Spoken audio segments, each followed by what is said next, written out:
வணக்கங்க நண்பர்களே, அவங்க பட்டதாரி விவசாயி. நம்ம இன்னைக்கு இந்த பதிவில் அதை பற்றி பார்க்க போகிறோம் அப்படின்னா, நம்மளோட காளையின் அப்டேட்ஸ். அதுக்கப்புறம் நம்ம காளையினுக்கு வந்து ஒரு ட்ரைனிங் கொடுக்கல அப்படின்னு சொல்லிட்டு என்னென்னா பார்த்தீங்கன்னா, வண்டி பழக்கமெல்லாம் நல்லா பழகிருச்சு. அப்புறம் பாருங்கள் பாய்ஸ் நிற்கிறாங்க. வண்டி பழக்கமெல்லாம் பழகி வண்டி ஓடிக்கிட்டே இருக்கோம். நம்ம சரி கலப்பை ஓட்டி பார்ப்போம். ஏன்னா பார்த்தீங்கன்னா கொஞ்சம் காளையினுக்கு கொஞ்சம் பெருசாகிட்டானே கொஞ்சம் லொல்லு மாட்டுறாங்க. அதனால் உழவு போட்டு அமுத்தலாம் அப்படின்னு சொல்லிட்டு உழவு எப்படி பழக்கலாம் அப்படின்னு சொல்லிட்டு பார்க்க போகிறோம். என்ன கூகா உழவு பழக்கிடலாமா? இப்போ பழக்கிடல. காளைங்க நின்று யோசிச்சுக்கிறானுங்க, எதுக்குடா இவனுக்கு பிளான் பண்ணிட்டு இருக்கிறானுங்க அப்படின்னு. சரி வாங்க, காளையும் பார்த்தீங்கன்னா எந்த அளவுக்கு அப்டேட் ஆகிக்கிறாங்க அப்படின்னு உங்களுக்கு காமிக்கிறேன்.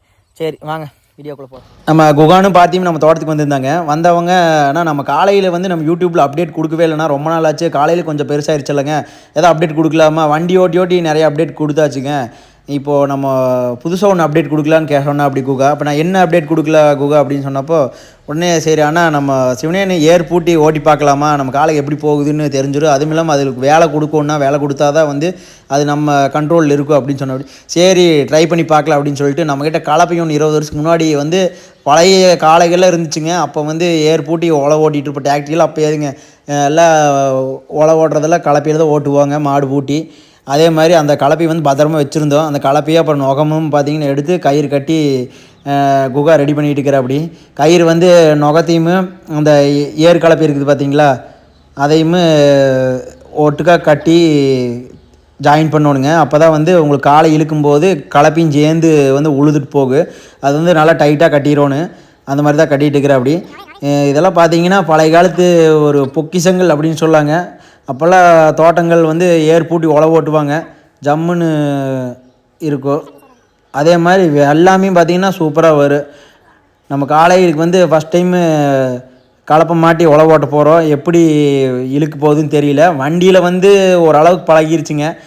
நம்ம வண்டி பூட்டியே கிட்டத்தட்ட பார்த்திங்கன்னா 15 நாளுக்கு மேலே டச்சப்பு கொஞ்சம் விட்டுருச்சுங்க. எதனாலன்னு கேட்டிங்கன்னா நம்ம பால வேலையெல்லாம் முடிஞ்சு நம்ம தோட்டத்துக்கு பாலம் போட்டுருந்தங்காட்டி நம்ம மாட்டு வண்டி சித்தப்பா அவங்க வீட்டில் அந்த பக்கம் நிப்பாட்டி இருந்தோம். காலை இங்கே இருக்கிறனால இங்கேருந்து அங்கே கூட்டிகிட்டு போய் பூட்டுறக்கு சலுப்பட்டு போகலிங்க.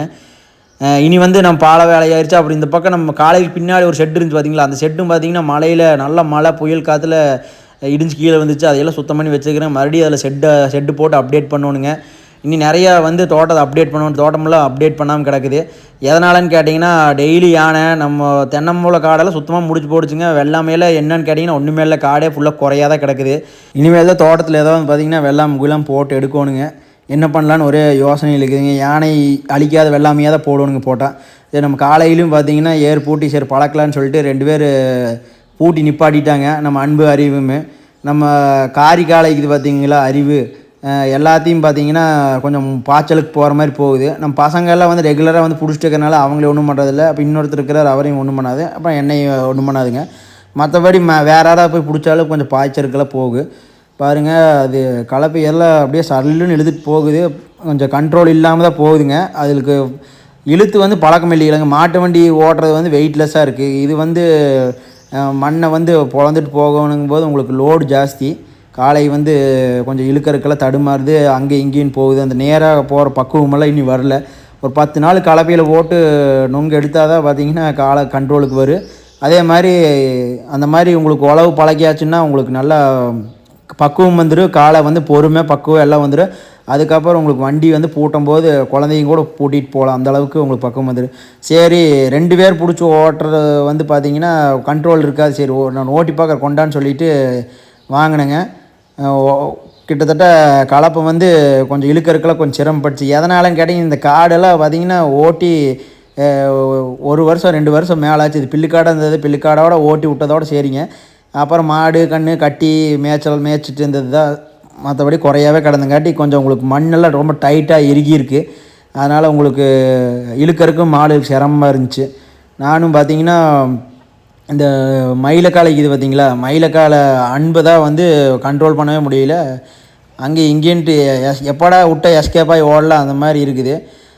இவ்வளோ மேய்ச்சல் இருக்குது. நம்ம மேய்ச்சலுக்கு அவுத்து விட்டாலும் பார்த்திங்கன்னா நிற்காமல் ஓடி எங்கேயாவது பக்கத்து காட்டு பில்லு குறையில் போய் மேய்ஞ்சிட்டு கிடக்கு. அப்புறம் காட்டுக்காரங்க பார்த்தாங்கன்னு சத்தம் போடுவாங்க. ஆனால் இத்தனை மேவி விட்டு போட்டு போடிடு. அந்தளவுக்கு காலையிலுக்கு வந்து லொல்லாகி போயிடுச்சு. இந்த லொல்லையெல்லாம் அடக்கணுன்னா கலப்பையில் போட்டு நுகத்தில் போட்டு நொங்கு எடுத்தால் தான் வேலைக்காகுன்னு சொல்லிவிட்டு நாங்கள் இன்றைக்கி பூட்டிட்டோம் முதல். இன்னும் 10 நாளைக்கு அப்படியே நல்லா ட்ரைனிங் கொடுத்தோம்னா ஓரளவுக்கு தேறிடுங்க. நம்ம கலப்பையில் எந்தளவுக்கு ட்ரைனிங் கொடுக்குறோமோ அந்த அளவுக்கு காளைகளும் பார்த்திங்கன்னா பக்குவமாகிக்குது. சரி, இந்த வயல் வந்து ரொம்பவுமே கடுசாக இருக்குது அப்படின்னு சொல்லிட்டு நாங்கள் பார்த்திங்கன்னா மேல் வயல் கொஞ்சம் போதுன்னு இருக்குது, மேலே கொண்டு போயிடலான்னா அப்படின்னு குகான்னு சொன்னால், சரி குகா அப்படின்னு நம்ம இது இன்னொரு ரவுண்ட் அடிச்சுட்டு மேலே கொண்டு போயிடலான்ட்டு பாருங்க. கலப்பை உங்களுக்கு வந்து ஆழமே இறங்க மாட்டேங்குது, சலக்குன்னு இழுத்துட்டு போகிற மாதிரி இருக்குது. அதே மாதிரி இந்த கலப்பை ஓட்டும் போது உங்களுக்கு புது காளைங்கிறனால கொஞ்சம் வந்து பொறுமையாக தான் ஓட்டணுங்க. ஏன்னா அந்த கலப்பையோட ஊசி இது பார்த்திங்களா, அது போய் காலில் ஏறிடு, குழம்புல ஏறிச்சுன்னா குழம்பு புண்ணாயிரு. அதனால் கொஞ்சம் பார்த்து பக்குவமாக தான் இது பண்ணணுங்க. அப்புறம் நம்மக்கிட்ட இப்போ மாடுக்கு பொறுத்த வரைக்கும் 2 காளைங்க, அப்புறம் ஒரு கெடேரி கன்று ஒன்று இருக்குதுங்க பழம் படுற ஸ்டேஜில், அவ்வளோதான். அப்புறம் மாடுகள் எதுவும் இல்லைங்க. நம்ம ஆட்டு பண்ணை தான் ஒன்று பிளான் பண்ணலான்ட்டு இருக்கிறேங்க. ஆட்டு பண்ணைக்கு உண்டான வேலை தான் கொஞ்சம் பிளான் பண்ணிகிட்டு இருக்கிறோம். கொஞ்சம் ஒரு லோன் ஒன்று அப்ளை பண்ணிக்கிறேங்க. லோன் வந்துச்சுன்னா கொஞ்சம் இன்வால்மெண்ட்டாக இறங்கலாம். அப்புறம் இந்த வயல்களெல்லாம் பூரா பில்லுக்கரணை தீவனம் எல்லாத்தையும் ரெடி பண்ணிட்டு தான் வந்து நம்ம எதுலேயுமே இறங்கணும். சின்ன அளவில் தான் வந்து பிளான் பண்ணிக்குதுங்க. எடுத்த உடனே பெரிய லெவலில் போனோன்னு வச்சுங்களேன், கை நட்டம் ஆகிட்டு உட்காந்துருக்கோன்னு. இப்போ நம்ம மேல் வயலில் வந்து இப்போ உழவு ஓட்டினோம் பாருங்கள், எந்த அளவுக்கு போதுன்னு இருக்குது. ஏன்னா இந்த வயல் வந்து நம்ம உழவு ஓட்டிகிட்டே அந்த காடு நம்ம மினி கூப்பர் வச்சு அப்பப்போ ரொம்ப ஏறிடுச்சுன்னா நம்ம உழவு ஓட்டிகிட்டு இருப்போம்.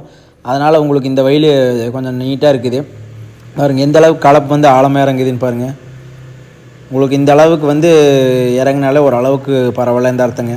நம்ம காலை வந்து நல்லா ட்ரெயின் ஆயிடுச்சுன்னு வச்சுங்களேன், இந்த வயலில் ஒரு 2 மணி நேரம் அழகாக வந்து ஓட்டினோன்னு வச்சுங்களேன், 2 உழவு ஓட்டிடலாம். நான் நல்லா பார்த்தீங்கன்னா ஒரு ஸ்கூல் படிக்கையில் ஒரு 5வது 6வது இருக்கையில் நம்ம தோட்டத்தில் காளை இருக்குங்க. காளை வச்சு தான் உழவு ஓட்டுவாங்க.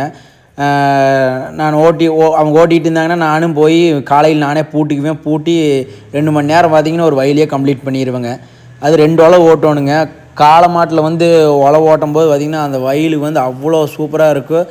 மாடு கால் மிதிப்பட்ட வெள்ளாமே பார்த்திங்கன்னா சூப்பராக வருங்க. இப்போல்லாம் டிராக்டரி வச்சு உழவு ஓட்டிடுறோம். நிறைய நவீன இயந்திரங்களை வந்தங்காட்டி இந்த ஏற்கலப்பையவே மறந்துட்டோங்க எல்லோரும், அதுதான் உண்மை.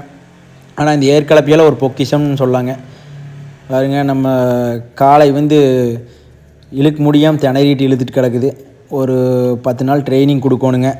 இன்றைக்கி வந்து பார்த்திங்கன்னா ட்ரைனிங் செக்ஷன் முடிஞ்சுங்க பாருங்கள். ஏதோ கூகுள் மேப்பில் ரோடு போட்ட மாதிரி நம்ம வயலில் வந்து போட்டுட்ருக்குறோம். நன்றி, வணக்கம்ங்க. அடுத்த வீடியோவில் வருவேனுங்க.